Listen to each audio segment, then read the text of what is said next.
I think that klezmer music has not yet lost its cultural context. It's important for simchas. Like, this is not a question. And I think that most, it's important, even if it's just Hava Nagila, it's important in the American or world Jewish, Ashkenazic world Jewish, cultural celebration, moments of celebration, blah, blah, blah.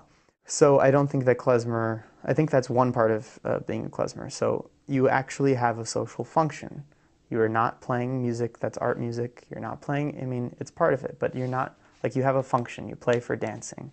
That's essentially what it is. You play for, different parts of a wedding ceremony. That's existentially what it is.